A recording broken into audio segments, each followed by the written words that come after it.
chunk of the city that's still part of the Susanburger Fire District, and the way, you know, the AB8 formulas work in terms of allocating property taxes since the passage of Prop 13, you know, for the last 30 years has diverted a small, you know, but still a significant amount of money as a result of the failure of that one administrative action. So I mean, there's just caseloads of examples of where we have, you know, failed as an organization, not us, but other organizations too in local government.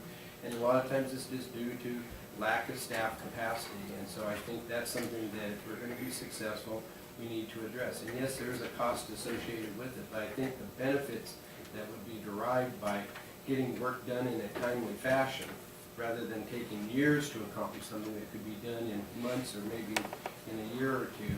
Just the cost savings of having the project done now rather than 5 years from now, I think would be more than offset whatever the additional costs in the budget and staffing. So to me, I'm all for it, and I appreciate your efforts to try to move the organization forward. Thank you, Joe. Any other comments? Nope, I think it's a good idea, and I support it. Is there anyone from the public who would like to weigh in? Okay, very good. What's the pleasure of the board? I would, Mr. Chairman, that we take the action request and approve the reorganization of the administrative office, establishing the new position of Deputy County Administrative Officer, and reclassifying the position of Safety Program Coordinator, and we'll hold off on the Administrative Assistant until you bring that back for whatever you decide. Okay, it's been moved and seconded. All those in favor say aye. Aye. Chair votes aye. Okay. Thank you. Thanks, Richard, for the reference there. And like I agree, you know, there's been a lot of talk there, but you know, there has been a lot of turnover in the seat there, unfortunately, in the last you know, 2.5 years. But I think now with somebody, you know, stable and long term, things will get done. It's just you know, it's been a bit of a mess. It is. Yeah. Thank you. Okay. All right, Richard, what do you have under information? Just one item, and I may ask Mr. Ewing to address it. The governor's drought task force has been meeting regularly, and I think Eric's been involved in that process. He is going to unfortunately be gone for this next meeting, and came to me yesterday and recommended that someone from the county go. That could either be a supervisor, me, someone from the agriculture department, or someone else. What Eric and I discussed is that our issues revolving the drought have been pretty severe in the county, but limited to generally agriculture and not what some of the other communities in the state are facing, which are domestic water supply and that sort of thing. And that would probably be our input to the group, but I'll let Eric describe more. Yeah, the short of it is the state has a drought task force they established back in, I think, February-ish, right after the governor declared a state of emergency. And they've gone around meeting with all the counties trying to field questions and whatnot for local needs and whatnot. So for this corner of the state, including us, Modoc County, I think Shasta and Siskiyou, are all going to be meeting up in Montague this Friday. A very, very short time frame as far as notification on this, but like Richard said, I'm not going to be here this Friday, so I cannot go. But from my perspective and what I've seen in our county, we have very limited impacts. Most of it is going to be agricultural related. Domestically, we're pretty sound right now for our water supply and whatnot. And then the fire element itself is its own animal, and they're taking care of that through the Cal Fire Department. But for this meeting, it's a governmental meeting between local government and state government to talk about just specific drought-related issues.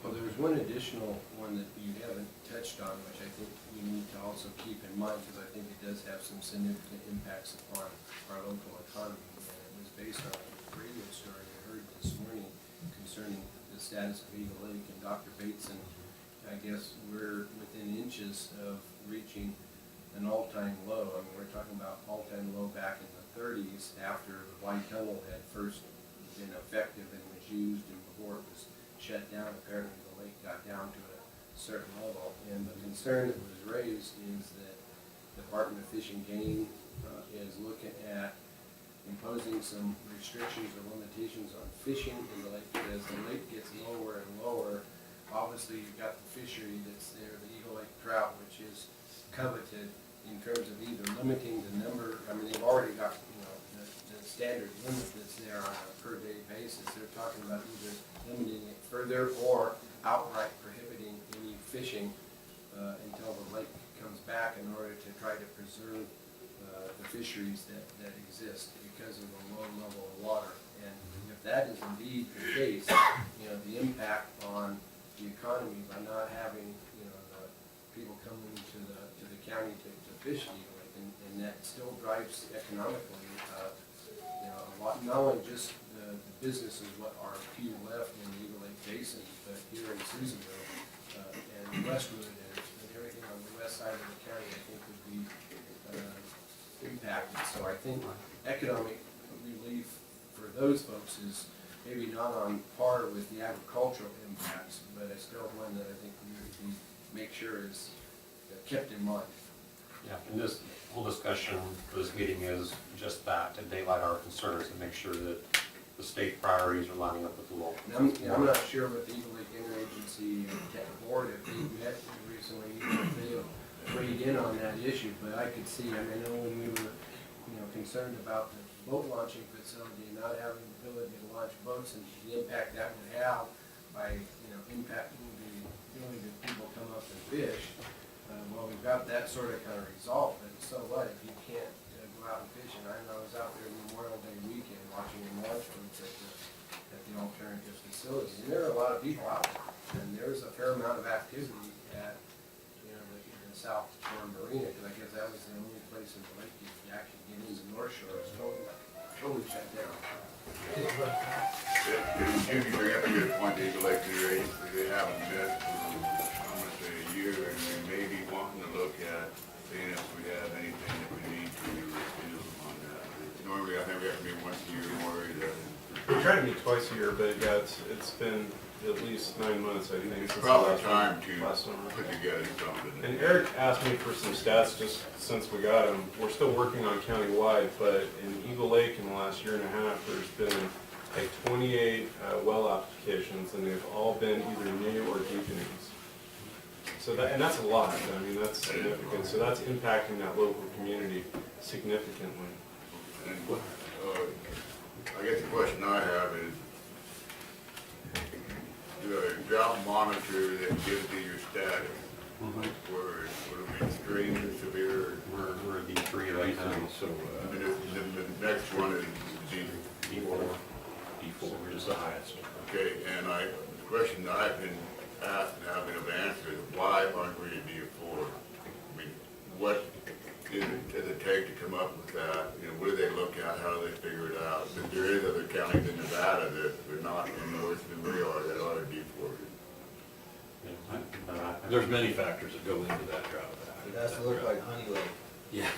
Well, then it should be D4 then. I mean, I guess that makes a big impact on available help from the government to the community. And why aren't we a D4? I mean, I don't know the answer. Maybe we shouldn't be, but I guess I would like to know. The drought monitor is maintained by one of the universities back in the Midwest based on a lot of different factors is what goes into that, and I don't know what they all are. Well, most of the maps they put out on the news that you see, they show kind of the whole western United States, and pretty much most of California, about 80% of California is like deep red as being the worst area. And It's the dark red. Yeah, dark red, and we're part of that dark red area. But not, I don't think I know Not on the drought monitor. There's two different maps they use. There's a general drought map, and there's actually the one you're talking about, the drought monitor website. Okay, that drought monitor, where did they get their information for Lassen County? I'd have to look it up, I don't know. They get it from a lot of different sources, including the farm advisor, precipitation data, aerial photography. Precipitation data is fairly easy, that's recorded by many people. They do vegetation studies, aerial, Maybe we could put a letter together to petition them to change their status to D4 and try to get some I'd at least like to know if it should be a D formula or not, or maybe we shouldn't be. I mean, nobody seems to know how we get there, how do we get to be a D3? I mean, who is giving that information, how do they accumulate that information? We can ask the question what the numbers are, what the basic criteria is. I know the last map that I saw, which was the most current one last Sounds week, like Bob was should go Central to this, Cal. Bob should go to this meeting in Montague. Well, yeah, and if I can fit it in, maybe, I think maybe our ag commission should go. Yes, however, I'm not exactly sure what the meeting is. yeah, by and large, the agriculture disaster programs are administered by the federal government, by the Right, yeah, USDA. yeah. And so this group is really to deal with state, county, which is more involved in local impacts like employment, water systems failing. I guess fires are taken out of that, but other, They're in there. I mean, they're looking at the drought as a whole package. I mean, we've been underneath an agriculture, a federal drought declaration, how many years in a row now? 4 or 5 years? I'm gonna say that 12, 13, 14. Yeah, it's been a while. But So this takes that to the, encompasses what that is covered. Your domestic water supplies, your employment numbers, your economic numbers. More of an urban deal than an ag. well, so for example, in central California, where there just is absolutely no water to irrigate crops, they're very labor-intensive crops. They're having huge unemployment issues with migrant farm workers. Some of them ag, small towns in Pelican Valley suffering like 60% unemployment. Right, and that, we're not experiencing that because we're not nearly as labor-intensive in our agriculture activities, so.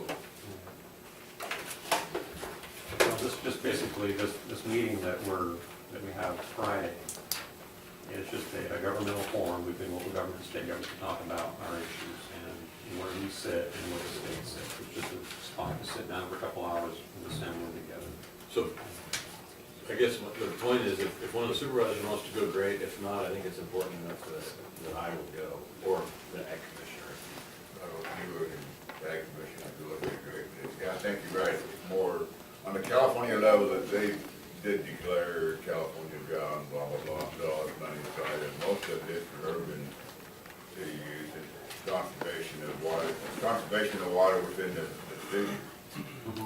That's what Governor Brown says, we're in a drought, conserve water. I mean, this guy's an idiot. I mean, that's gonna be part of the discussion, but not that part, but the conservation element. And he's not expected to be there either, but it is his meeting. And very quick. So, okay, well, if anybody wants to go, let me know. If not, I or someone from county staff will go. All right, thank you, thanks, Eric. Okay, That's all I have. all right, I think we've covered it. There's a fair board meeting this evening, if anyone could attend at 5:30. Fair office. Thanks, Eric. Okay.